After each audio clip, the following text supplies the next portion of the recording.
নমস্কাৰ মই মজিদ বন্ধুসকল পলকতা চামক আজি সন্ধিয়াৰ 7টা গুৰুত্বপূৰ্ণ খবৰ। প্ৰথমটো খবৰ, আজিৰ পৰা আৰম্ভ অসম বিধানসভাৰ বাজেট অধিৱেশন।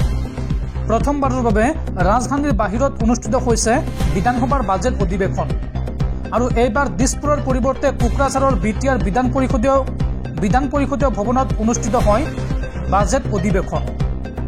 আৰু বাজেট অধিৱেশনৰ প্ৰথম দিনাই হুলস্থুলীয়া পৰিৱেশ। বাজেট অধিৱেশনত ৰাজ্যপাল লক্ষ্মণ প্ৰসাদ আচাৰ্যৰ ভাষণৰ মাজতে বিটিআৰ চুক্তিক লৈ সৰব হৈ পৰে বিধায়ক অখিল গগৈ। পৰৱৰ্তী খবৰ, মেট্ৰিক পৰীক্ষা দিবলৈ যোৱা ছাত্ৰৰ সৈতে শোকাবহ ঘটনা। ভয়ংকৰ পথ দুৰ্ঘটনাত কৰুণ মৃত্যুক সাৱটিলে মেট্ৰিক পৰীক্ষা দিয়া এজন ছাত্ৰই। আনহাতে এই ভয়ংকৰ পথ দুৰ্ঘটনাত গুৰুতৰভাৱে আঘাতপ্ৰাপ্ত হৈছে আন দুজন ছাত্ৰ। মেট্ৰিক পৰীক্ষা দিবলৈ যোৱা ছাত্ৰৰ সৈতে শোকাবহ ঘটনা। ভয়ংকৰ দুৰ্ঘটনাত কৰুণ মৃত্যুক সাৱটিলে মেট্ৰিকৰ এজন ছাত্ৰই। পথ দুৰ্ঘটনাত গুৰুতৰভাৱে আঘাতপ্ৰাপ্ত হৈছে আন দুজন ছাত্ৰ। পৰীক্ষা দি বাইকেৰে ঘৰলৈ গৈ আছিল এই ছাত্ৰকেইজন আৰু ঘৰলৈ গৈ থাকোঁতে অচিনাক্ত বাহনে খুন্দা মাৰে ছাত্ৰকেইজনক। অসম অৰুণাচল সীমান্তৱৰ্তী শালবাৰীত সংঘটিত হৈছে এই শোকাবহ দুৰ্ঘটনা। নিহত ছাত্ৰজনৰ নাম হৈছে তেনজিং গয়াৰী আৰু গুৰুতৰভাৱে আহত ছাত্ৰ দুজনক ততালিকে ভৰ্তি কৰোৱা হৈছে হাস্পতালত। আহত ছাত্ৰ দুজন ৰিন্দা বসুমতাৰী আৰু ৰিংচা বসুমতাৰী। চাৰিদুৱাৰ চেঙেলিমাৰী কেন্দ্ৰত পৰীক্ষা দি উভতিছিল ঘৰলৈ এই ছাত্ৰকেইজন। পৰৱৰ্তী খবৰ, চমু পথেৰে উন্নতি লাভ কৰাটো ক্ষণস্থায়ী। এই পৃথিৱীত আমি বেছিদিন জীয়াই নাথাকোঁ। এই যুঁজ ঈৰ্ষা অহংকাৰৰ যুঁজ নহয়, নিষ্ঠাৰে কাম কৰিলে ঈশ্বৰ সন্তুষ্ট হয়। এই মন্তব্য প্ৰাক্তন মুখ্যমন্ত্ৰী তথা বৰ্তমানৰ কেন্দ্ৰীয় মন্ত্ৰী সৰ্বানন্দ সোণোৱালৰ। সৰ্বানন্দ সোণোৱালে লগতে কয় যে কেতিয়াবা ব্যক্তিগতভাৱে বিপদত পৰিলে কিছুমান কথা মানুহক ক'ব নোৱাৰোঁ। হঠাৎ এই মন্তব্য কৰিছে সৰ্বানন্দ সোণোৱালে আৰু সৰ্বানন্দ সোণোৱালৰ এই মন্তব্যক লৈ এতিয়া ৰাজ্যজুৰি চৰ্চা। কেতিয়াবা ব্যক্তিগতভাৱে বিপদত পৰিলে কিছুমান কথা মানুহক ক'ব নোৱাৰোঁ। মনৰ ভিতৰতে খুলি খুলি খাই থাকে আৰু অশান্তিত ভুগি থাকোঁ। কৰ্ম সংস্কৃতিক বাদ দি কোনো ব্যক্তিয়ে উন্নতিৰ জখলাত বগাব নোৱাৰে। কোনোৱে যদি চমু পথেৰে উন্নতি লাভ কৰে সেয়া ক্ষণস্থায়ী। আমি যদি নিষ্ঠাৰে কাম কৰোঁ ঈশ্বৰ দেৱতা সন্তুষ্ট হয়। জীৱ জগতৰ প্ৰতি দায়িত্বশীল হোৱাটোহে মানৱ সেৱা। এই যুঁজ ঈৰ্ষা ঘৃণা কপট অহংকাৰৰ যুঁজ নহয়। পৃথিৱীত আমি বেছি দিনৰ আলহী নহয়, স্থায়ী নহয়।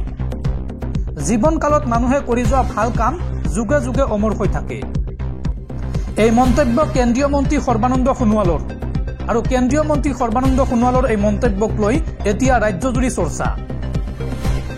দৰ্শকসকল আৰু বহুতো গুৰুত্বপূৰ্ণ খবৰ আছে।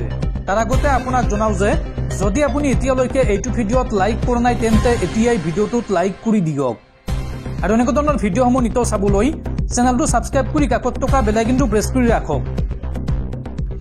পৰৱৰ্তী খবৰ, মুখ্যমন্ত্ৰীৰ নিৰ্দেশৰ পিছতে কঠোৰ হৈছে অসম আৰক্ষী। গৌৰৱ গগৈৰ পত্নীৰ বিৰুদ্ধে উঠা অভিযোগৰ তদন্ত কৰিবলৈ গঠন কৰা হ'ল SIT। গৌৰৱ গগৈৰ পত্নীৰ ISI বিতৰ্কৰ তদন্ত কৰিবলৈ SIT গঠন অসম আৰক্ষী। মুখ্যমন্ত্ৰীৰ নিৰ্দেশৰ পিছতেই কঠোৰ হৈছে অসম আৰক্ষী। CIDক 05/25 নম্বৰত গোচৰ ৰুজু কৰি 5জনীয়া SIT গঠন অসম আৰক্ষীৰ। পাকিস্তানৰ আলী শ্বেখ নামৰ লোকজনৰ বিৰুদ্ধে ৰুজু হৈছে এই গোচৰ। পাকিস্তানৰ আলী শ্বেখৰ সৈতে গৌৰৱ গগৈৰ পত্নীৰ যোগসূত্ৰ আছে। SITৰ তদন্তৰ আওতালৈ আহিব গৌৰৱ গগৈৰ পত্নী। অসম আৰক্ষীৰ SITৰ 05/25 নম্বৰৰ গোচৰত সন্নিৱিষ্ট হৈছে কেইবাটাও ধাৰা। BNSৰ 48 ধাৰা সন্নিৱিষ্ট হৈছে, যিটোত আছে বহিৰ্ৰাষ্ট্ৰৰ লোকৰ নিৰ্দেশত দেশৰ কোনো লোকে অপৰাধ কৰা। লগতে BNSৰ 152 ধাৰাও সন্নিৱিষ্ট আছে এই গোচৰত, য'ত উল্লেখ আছে দেশৰ সাৰ্বভৌমত্ব শান্তি শৃংখলাত বাধা হিচাপে থিয় হোৱা। আৰু BNSৰ 61 অৰ্থাৎ 61 নম্বৰক সন্নিৱিষ্ট কৰা হৈছে, য'ত উল্লেখ আছে অপৰাধ আৰু প্ৰৱণতা। লগতে 1971 মিথ্যাচাৰৰ আশ্ৰয় লোৱা আৰু লগতে RW 13(1) বেআইনী কাৰ্যকলাপত লিপ্ত হোৱা এইদৰে কেইবাটাও ধাৰা সন্নিৱিষ্ট কৰা হৈছে এই গোচৰত। পৰৱৰ্তী খবৰ, হায়াৰ ছেকেণ্ডাৰী চূড়ান্ত পৰীক্ষাত আজব ঘটনা। মোবাইল চাই উত্তৰ লিখিলে পৰীক্ষাৰ্থীয়ে। নিৰীক্ষকৰ সন্মুখতে মোবাইল চাই শিক্ষাৰ্থীয়ে দিলে পৰীক্ষা। হাতে হাতে মোবাইল লৈ পৰীক্ষা দিয়াক লৈ তীব্ৰ চাঞ্চল্য। এই সন্দৰ্ভত ছ'চিয়েল মিডিয়াত ভাইৰেল হৈছে এটা বিশেষ ভিডিঅ'। উচ্চতৰ মাধ্যমিকৰ চূড়ান্ত পৰীক্ষাৰ মাজতে আজব ঘটনা। হাতত মোবাইল লৈ পৰীক্ষা কেন্দ্ৰৰ ভিতৰত শিক্ষাৰ্থী। মোবাইল চাই শিক্ষাৰ্থীয়ে দিলে পৰীক্ষা। নিৰীক্ষকৰ সন্মুখতে মোবাইল চাই পৰীক্ষা দিয়াক লৈ চাঞ্চল্য। পৰীক্ষা কেন্দ্ৰত মোবাইল নিষিদ্ধ থকাৰ পাছতো এই আজব কাণ্ড সংঘটিত হৈছে। তামোলপুৰৰ এক পৰীক্ষা কেন্দ্ৰত সংঘটিত হৈছে এই ঘটনা আৰু পৰীক্ষাৰ্থীয়ে মোবাইল চাই উত্তৰ লিখাৰ ভিডিঅ' ভাইৰেল হৈছে ছ'চিয়েল মিডিয়াত। পৰৱৰ্তী খবৰ, ৰাজ্য কঁপাই যোৱা ট্ৰেডিং কেলেংকাৰীক লৈ ডাঙৰ খবৰ। সুমি বিশাল আৰু তাৰ্কিকৰ জামিন আবেদন নাকচ গুৱাহাটী উচ্চ ন্যায়ালয়ৰ। আদালতত পুনৰ মুখ থেকেচা খালে ট্ৰেডিং কেলেংকাৰী এইসকল অন্যতম মূল অভিযুক্তই। উল্লেখযোগ্য যে ডিব্ৰুগড়ৰ বৰবৰা থানাৰ গোচৰৰ আজি শুনানি আছিল গুৱাহাটী উচ্চ ন্যায়ালয়ত। শুনানি গ্ৰহণৰ অন্তত জামিন আবেদন নাকচ কৰে গুৱাহাটী উচ্চ ন্যায়ালয়ে। পৰৱৰ্তী খবৰ, ভূমিকম্পক লৈ ভয়ংকৰ ভৱিষ্যৎবাণী বিজ্ঞানীৰ। ভয়ংকৰ ভূমিকম্পত মৃত্যু হ'ব লাখ লাখ লোকৰ। আৰু ইতিমধ্যে 2টা সপ্তাহত আহিছে 8,000 ভূমিকম্প। পৃথিৱীৰ এটা বিশেষ ঠাইক লৈ এই ভৱিষ্যৎবাণী বিজ্ঞানীৰ। ভয়ংকৰ ভূমিকম্পক লৈ বিস্ফোৰক ভৱিষ্যৎবাণী কৰিছে বিজ্ঞানীয়ে। মহাভূমিকম্পত লাখ লাখ জীৱন শেষ হ'ব পাৰে বুলি দাবী কৰিছে বিজ্ঞানীয়ে। যি ঠাইত মাত্ৰ 2টা সপ্তাহতে আহিছে প্ৰায় 8,000 ভূমিকম্প। পুনৰ একে স্থানত মহাভূমিকম্পৰ ভৱিষ্যৎবাণী কৰিছে বিজ্ঞানীয়ে।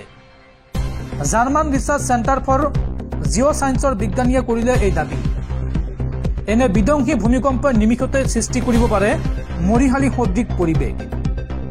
গ্ৰীচৰ চেণ্টৰিনি দ্বীপক লৈ উদ্বেগ প্ৰকাশ ভূতাত্ত্বিক বিজ্ঞানীৰ। দ্বীপটোত বিগত 2টা সপ্তাহত আহিছে সৰু বৰ 8,000 ভূমিকম্প।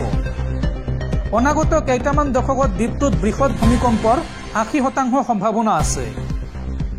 আৰু এই বৃহৎ ভূমিকম্পৰ ফলত নিকটৱৰ্তী লাখ লাখ নিবাসীৰ মৃত্যু হ'ব পাৰে।